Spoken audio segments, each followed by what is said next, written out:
This video is brought to you by watchreviewblog.com and WatchPod, specialty watch accessories for enthusiasts. Please don't forget to thumbs up and subscribe to our channel for video updates. Boy, do we have quite the watch for you today.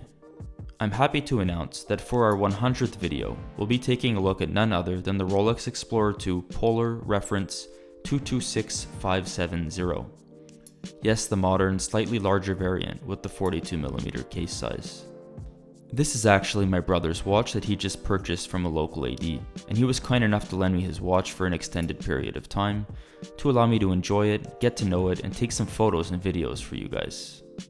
This watch is just unbelievably stunning in person, and it's actually only one of two white dial stainless steel sports watch variants that Rolex produces, the other being the unicorn white dial Daytona. I've always been a massive Explorer II lover, either the white or black dial does it for me, but I'll give the edge to the white dial simply due to its outstanding contrast and slightly uncommon production levels considering most of Rolex's stainless steel sports models have black dials. Now, one of the only things holding me back from attempting to source one of these myself is the slightly larger 42mm case size, which on my 6.5-inch wrist is indeed a touch too large.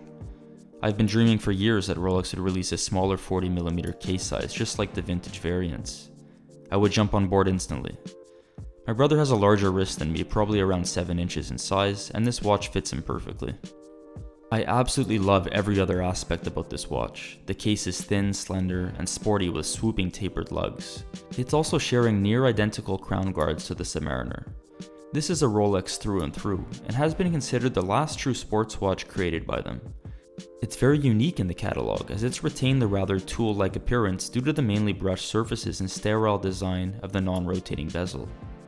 Collectors such as myself and many of you can also appreciate the fact that this reference does not resemble a Rolex upon first glance to the untrained eye. This is not going to scream on your wrist like a fluted bezel Datejust, which is another big reason why many of us love it so much. The dial is very striking in all forms of light, allowing you to pick up the time easily. It generally has an oversized style in terms of the hands, which are quite wide, as well as the round indices. You're also getting the iconic date bubble with this watch, so while it may seem like an under-the-radar choice, it still retains one of the most iconic features ever created by Rolex and in the watch industry as a whole. For those of us that are familiar with the Explorer II, we can't go without mentioning the orange GMT or 24-hour hand. This has been a staple feature of the Explorer II since its debut in 1971. While a very minute detail, it does indeed add some visual interest. It's also a color not found in any other Rolex watch.